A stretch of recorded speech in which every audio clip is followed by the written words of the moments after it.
ibikomeje kubera igoma nyuma yuko mu gitondo cyo ku itariki ya 11 z'ukwezi kwa gatatu 2026 drone bivuga ko ari FARDC zangije bikomeye inyubako yabagamo umukozi wa UNICEF. Ni mu gihe kandi Corneille Nangaa yatangaje bikomeye byabigiye gukurikira ibyakozwe na FARDC bihagaze gute. Ni muze turebe ibiri kubera igoma kuri uyu munsi wa kane w'icyumweru ku itariki ya 12 z'ukwezi kwa gatatu 2026. Aho mu gitondo cyo kuri uyu munsi mu mujyi wa Goma hakangutse umwuka w'ubwoba n'impungenge z'umutekano nyuma y'ibitero by'indege zitagira abapilote zizwi nka drone byavuzwe ko bizabaye mu masaha ya kare mu gitondo cy'ejo. Aya makuru akomeje kuvugwa cyane ku mbuga nkoranyambaga no mu nzego zitandukanye za politike n'iza gisirikare, cyane cyane ku ruhande rw'umutwe wa M23 ndetse n'ihuriro rya politike Alliance Fleuve Congo. Amakuru ava mu buyobozi bwa FARDC aravuga ko icyo gitero cyari kigamije ibizwi nka decapitation strike, ijambo rikoreshwa mu gisirikare risobanura igikorwa cyo kugerageza gukuraho cyangwa kwica abayobozi bakuru b'umutwe w'igisirikare cyangwa inyeshyamba hagamijwe kuca intege. Nkuko amakuru abivuga, iki gitero cyari kigamije abayobozi bakuru barimo Corneille Nangaa, Sultan Emmanuel Makenga. Bivuga ko iki gitero cyari kigamije command and control distribution, ni ukuvuga guhungabanya urwego rw'ubuyobozi n'itumanaho rya gisirikare rw'izo nzego. Ariko amakuru atandukanye aragaragaza ko iyo operasiyo itigeze igera ku ntego kuko abayobozi batigeze bagirwaho ingaruka zikomeye. Ni mu gihe kandi abo ku ruhande rwa Kinshasa bo bahakana bakavuga ko iki gitero gishobora kuba ari M23 yaba ibyishe inyuma. Nyuma y'icyo gitero bivuga ko ingabo za M23 zahise zishyira mu bikorwa force protection measures zikomeye cyane. Ibi birimo guhinduraho abayobozi bakuru baba relocation of command post, gukaza ubwirinzi bwa VI protection unit, gukoresha reconnaissance drone zigenzura ikirere, gushyiraho air surveillance mu bice byegereye aho abayobozi bakorera. Amakuru ava mu baturage igoma aravuga ko habayeho rapid deployment y'ingabo n'imodoka z'intambara mu bice bimwe na bimwe by'umujyi, bigaragara ko ari high alert status mu nzego z'umutekano. Mu gace karaswe biravuga ko ari quartier residentiel abaturage benshi batuye. Raporo zibanze ziragaragaza ko hari ibisasu byaguye hafi y'inzu z'abaturage, inyubako zimwe zirangirika. Habaho kandi urupfu rw'umukozi w'umuryango w'abibumbye Karine Busset. Abasesenguzi ba gisirikare baravuga ko iyi precision targeting idakozwe neza drone ishobora guteza collateral damage, ni ukuvuga kwangiza cyangwa se kwica abantu batari bagambiriwe. Mu butumwa bwashyizwe ahagaragara n'ubuyobozi bwa FC baravuga ko iki gitero ari attempted leadership assassination operation yakozwe n'ubutegetsi bwa FARDC. Aba bayobozi bavuga ko nubwo habaye iki gikorwa cya gisirikare, ibijyanye n'impinduramatwara yabo bidashobora guhagarikwa ndetse na command structure yabo igikomeye, ndetse ko na morale y'ingabo iki ku rwego rwo hejuru. Ariko ku rundi ruhande abasasanguzi bamwe baravuga ko kuba iki gitero cyari kigamije abayobozi bakuru bishobora kuba cyateje impungenge n'igitutu mu buyobozi bw'uyu mutwe, kuko ibikorwa bya targeted strike bishobora gutuma abayobozi bakuru bagira movement restriction no kugabanya ibikorwa byabo byo kugaragara mu ruhame. Mu gitondo cyo ku itariki ya 12 z'ukwezi kwa gatatu 2026 abaturage benshi bagomba bavugaga ko baraye bumvisha urusaku rw'ibisasu by'indege zitagira abapilote mu kirere. Hari abavuga ko rero byateje panike mu baturage, gufunga amaduka, abantu benshi bakaba rero baragumye mu ngo zabo. Nubwo bimeze gutyo, ubuzima mu bice byinshi by'umujyi buragenda busubira ku murongo gake gake. Mu rwego rwa gisirikare ibintu byafashe isura ikurikira: heightened security post, intelligence monitoring ikomeye, counter drone vigilance, troop readiness ku rwego rwo hejuru. Ibi byose rero biragaragaza ko umujyi wa Goma uri muri phase tactical tension, aho impande zihanganye ziri gukurikirana neza ibikorwa by'urundi ruhande nkuko biri kugenda bigaragara. Nangaa, umuzabikorwa wa Alliance Fleuve Congo, yatangaje ko igitero cya drone cyagabwe mu mujyi wa Goma cyari kigambiriye abayobozi bakuru bo ku rwego rwa politike n'igisirikare ba AFC M23 barimo nawe ubwe. Nanga yemeje ayo makuru mu kiganiro yahitangazamakuru ku wa gatatu nyuma y'amasaha make y'icyo gitero kibaye. Yavuze ko kiriya gitero cyari kigambiriye abarimo we na General Sultan Emmanuel Makenga ukuriye igisirikare cya M23 na Bertrand Bisimwa Fred Kanaki basanzwe ari abahuzabikorwa bungirije. Nanga yashimangiye ko intego nyamukuru y'ubutegetsi bwa Kinshasa ku ruhande rumwe ari uguca intege impinduramatwara no guca intege operasiyo ku rundi ruhande. Yavuze ko ibijyanye no kuba ibitero by'ingabo za leta bikomeje kwiyongera, AFC igomba gufata inshingano zo kurinda abaturage. Kugeza ubu abantu batatu bari mu Faransa Karine Bosete wa UNICEF bakaba rero ari bo bamenyekanye ko bahitanwe n'iki gitero. Umwe mu bayobozi bakuru ba AFC yabwiye ibiro ntaramakuru Reuters ko byabongereza ko imwe muri drone zagombaga kurasa ku rugo rwa Nanga zarangiye iguye mu kiyaga cya Kivu nk'uko rero babivuga. Bikaba rero biri kwa mugero ko infoma zitubwira ko gukora mu buryo bwo kugira ngo wenda bagana ibitero kuko wumva baguhereza mu butasi bwa drone zigahita zimanurwa cyangwa zigahita ziyogwa. Ariko kugeza ubu noneho bitewe n'uko ikoranabuhanga bamaze kurikakinga, urabona yuko nabo hari icyo bakoze, nyine bari gukora withdraw kugira ngo wenda naho bari base nk'abikusanya nibagabwa y'ibitero babashe uburyo kibari buze kubimetraliza. Nicyo kiri gukorwa kugeza isaha. Kugeza ubu kubirebana wenda no kwiyimura cyase nabo kugira ngo bakore contre offensive mbere, ariko mbere na mbere wansubwe abasirikare bagiye kuvuga ngo nubuke bw'abasirikare. Amaginga icyo nakubwira cyo abasirikare barahari, ariko amenya yuko ari ibice binini ndetse n'umubare utahagije. Nubwo ngo barapasinga, ariko ibikiri ihuriro rya AFC M23 bafite nakubwira ko ari ibice bigari kandi bikeneye ingabo. Kandi noneho urumva ko supa wenda ngo umutekano urahagije, kubera yuko ibice byose bafata haba hagomba kujyamo amadefense kugira ngo bagire umutekano n'ubwirinzi muri ibyo bice. Urumva rero izo defense mu bice bigiye bitandukanye, ugakubitiraho noneho no ku mirongo y'imbere y'urugamba haba hakenewe umubare ufatika. Noneho mu bice bigiye bitandukanye urumva ntabwo byakunda nubwo byanashoboka kuba babona abasirikare baguma muri ayo madefense n'abakomeza kwavansa mu rugamba. Ibi byose bibayeho bitewe na point strategique ihuriro rya FARDC bakoze ryo kujya bagaba ibitero mu bice bigiye bitandukanye kandi noneho bakabikorera icyarimwe. Uwo musaruro urabona yuko ari wo waciye intege cyane ihuriro rya M23. Ni nayo mpamvu ubona yuko bitaborohera habe na gatoya, bitewe n'uko ubuke bafite bw'abasirikare ntabwo bwabasha kurinda umutekano w'abaturage mu bice bagiye bafata, ndetse ngo banabashe guhangana n'ibitero mu bice bigiye bitandukanye bya FARDC bakoresha. Urabona ko iyi systeme bakoresheje, iyi strategy bavumbuye yo kugarura ibitero noneho mu bice bigiye bitandukanye, ubona ko hari ikintu yaciye intege kuri iri huriro rya AFC M23, bitewe n'uko n'ubundi bitari buze kuborohera ku rwego rwo hejuru bitewe n'izo mpamvu zihari. Ndetse noneho icyarihuguye ni uburyo ki noneho iri huriro rya FARDC ryamaze kubona ikoranabuhanga rirenze kujya AFC M23. Ubwo urumva rero ni ibintu by'uruhurirane kandi bigaragara mu buryo bwose. Impinduka zabaye zo kugaba ibitero bitandukanye kandi mu duce dutandukanye kandi bakabikorera icyarimwe.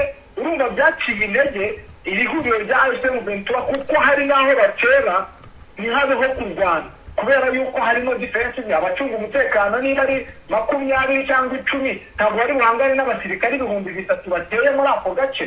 Icyo bakora ni uguhita bivana mu duce wagiye ubyumva, hari n'uduce bavamo batarwanye bitewe n'uko bagazwe n'ibitero n'umubare mwinshi w'abasirikare kandi bari bakeye, bagafata umwanzuro kugira ngo bafatike ubuzima bo bagahita bivanamo direct. Niyo situwasiyo ihari, ni ko kuri kukunahari, ni na kinini binameze saha imwe kugeza isaha. Safari, umuntu ashobora kwibaza uti ibi bitero bigabwe Goma muri iki gitondo cy'uyu munsi, mu makuru mufite byari bigamije iki? Intego yabyo ni iyihe? mu ntego rero bafite kandi nyamukuru zinafatika, barashaka kubanza gusenya abayobozi mbere y'uko basenya abasirikare. Iyi niyo target ihuriro rya FARDC bafite, kugira ngo umuntu uwo ari we wese uri mu buyobozi muri administration wese babanza bakamusenya. Niyo gahunda, niyo target. Akaba ariyo mpamvu iri huriro rya FARDC muri make leta y'Kinshasa yashoye amafaranga menshi mu rwego rw'ubutasi, kuko magingo aya urabona ko target zose zigenda zigera ku, nubwo hari zitaba successful, ariko magingo aya target zose bapanze zigera ku buyobozi, uri kumva. Kandi hakabaho wenda ubwirinzi bwa bamwe n'ubundi wenda bitekerereje budaturutse muri administration nyine y'iri huriro rya AFC, kuko urumva abaprotokole nibo basa nk'abajya, ariko biravugwa ko nubwo ibi byose biri kuba ndetse n'iri huriro rya FARDC bishaka kuba ryabanza kumenasa ubuyobozi. Narindimo mvuga ni iyi operation n'ubundi yateguriwe i Goma, aho intumwa za Kisekedi zari zirimo zishyuza abafaransa icyo umusaruro w'ibyo bari gukora muri biriya bice nyine, muri ba bafaransa baherutse kuza, bamwe bakerekezwa hariya mu ntara ya Chopa, aha ni mu mujyi wa Kisangani n'ubundi niho baherereye. Noneho ibi ndumva narigeze nabikomozaho, ariko target n'ubundi ihari yari yo kwivugana bamwe mu bayobozi, akaba ari umugambi ukomeye. Ibi ngibi rero byabaye ubundi ntabwo byakabaye ngo ni igishya, ahubwo ni uburyo bundi bushya noneho bwagaragaye, kuko usibye no uyu munsi muri ubu rukerera, no ku munsi w'ejo mu masaha y'umugoroba w'ejo bundi bari bivuga yo bita generali Byamungu arimo ava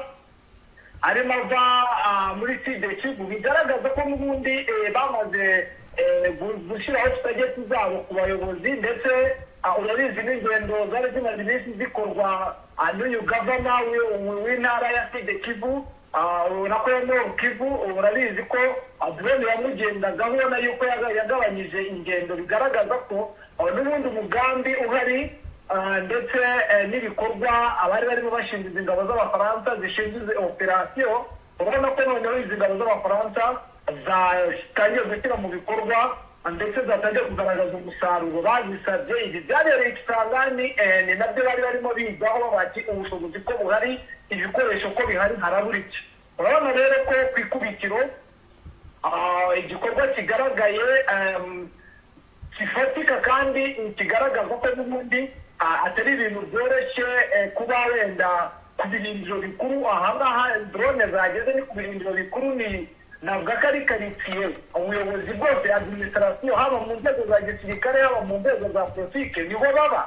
Urumva rero biragaragaza ko n'ubundi iri huriro rya FARDC ndetse na leta y'Kinshasa bamaze kuvumbura uburyo bwose bushoboka isaha ku isaha, uretse ko bamwe mu basirikare batangiye kumenya gahunda, ntabwo bakiringira ibyo bita ikoranabuhanga ryabo, bari gukoresha niki kiri kubatabara. Ubundi bakabaye bamaze kwicamo nka 20 bose bamaze kubica, bitewe n'uko bari gukoresha ubwenge bwabo, apana ubwenge buyoborwa n'ikoranabuhanga bafite. Urabona nyine ko icyizere cy'ikoranabuhanga ryabo cyarangije gutakara. Magingo rero igikorwa kiri gukorwa muri uno mujyi wa Goma byaje kugorana, kubera izi nyubako zari zangiritse. Ni inyubako zigera muri 3 kandi nini, byagoye cyane kuzimya, ndetse bigatwara n'amasaha menshi.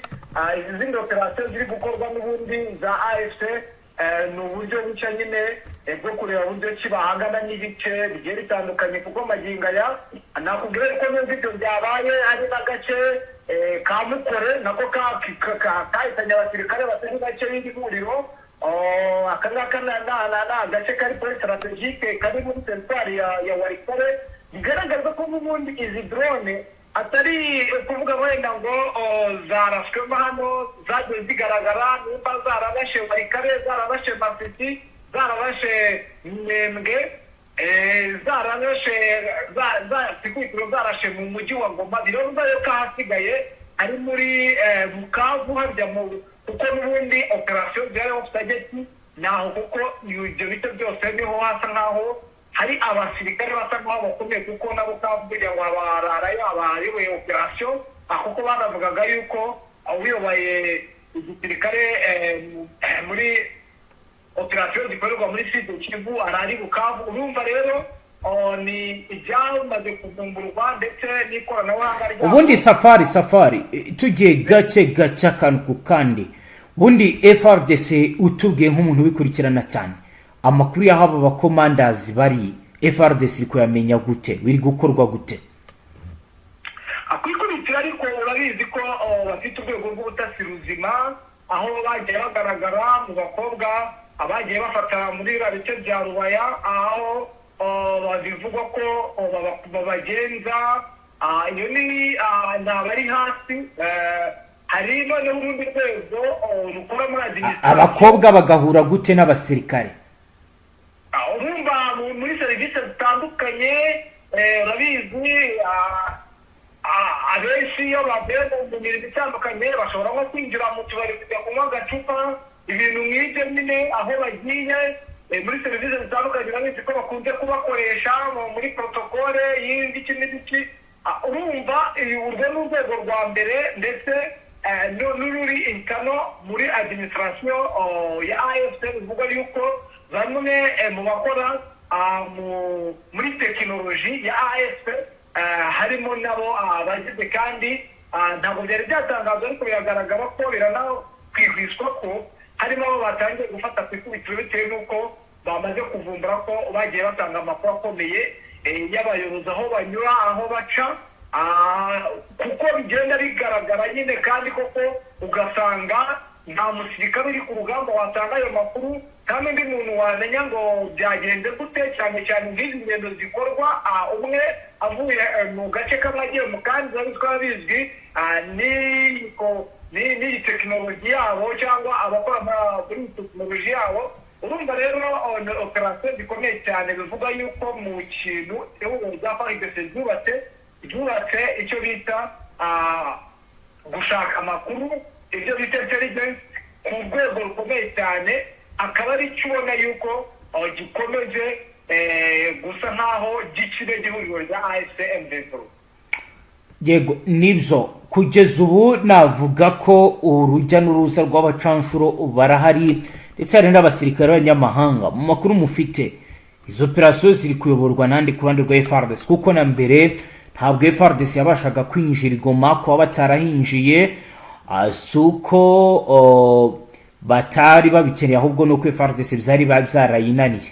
Kuri ubu bigenze gute ku buryo bari kuhinjira uko bishakiye? Kuhinjira n'ubundi ni ikoranabuhanga ndetse n'ikiguzi gishoboka bahaye ingabo z'Abafaransa, binagaragaza ko n'ubundi batangiye gahunda yo gutestinga bimwe mu bikomeje kugenda bigaragara, aho ihuriro ryari rizi ko rifite ubwirinzi bw'ikirere, ariko urabona yuko bakomeje kubuminasa ku rwego rwo hejuru. Ni abasirikare n'ubundi baherereye Kisangani, nibo bari kugerageza buryo ki bakoresha izi drone kugira ngo zibyara umusaruro, kuko niyo tekiniki ntabwo ngo ni abasirikare, uretse ko harimo wenda na SWAT ya bamwe mu basirikare bagomba gukorana n'aba Bafaransa. Urumva rero nicyo gisigaye nyine, nicyo kiri gukorwa kugira ngo barebe hamwe yuko ibintu byagenda neza, kandi urabona ko byatangiye kugira umusaruro. Umusaruro wuhe? Urabona nyine nimba uri kureba uko tuwazihagaze, niba barabashe kwinjira ikirere cyo mu birindiro byabo bikuru muri ibi bice bya za Rubaya, uzikaribo bakontorolaga drone zikanicamo n'umwe mu bayobozi bakuru.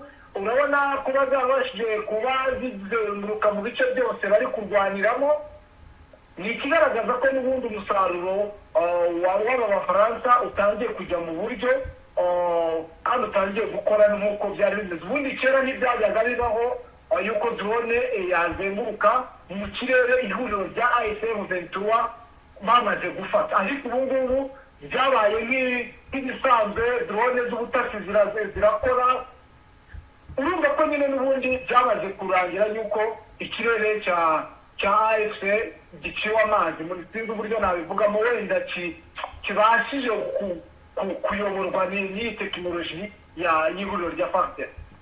Yego Safari, mu bice bya Masisi ho bimeze gute? Naho byari bizwi ko ho n'ubwirinzi budakora bwa M23 bw'ikirere, ho operasiyo zihagaze gute? Zarahagaze, zirakomeje, update zihari n'izi?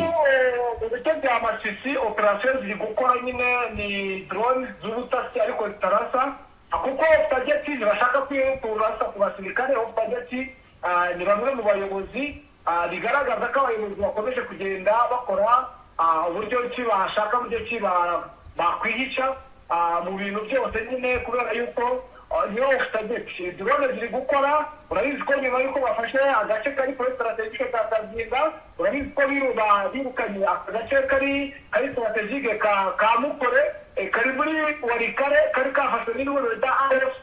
Urumva rero ibikorwa bari gukora n'ubundi ni iby'ubutasi kugira ngo bamenye abayobozi bayoboye ihuriro rya AFC aho baherereye. Niyo target ngo bamaze gushyira muri seti zabo ko aribo bakeneye kwikubitira bakabanza bakica. Yego Safari, reka dusoreze aha, tugushimire cyane. Yego nawe reka tugushimire.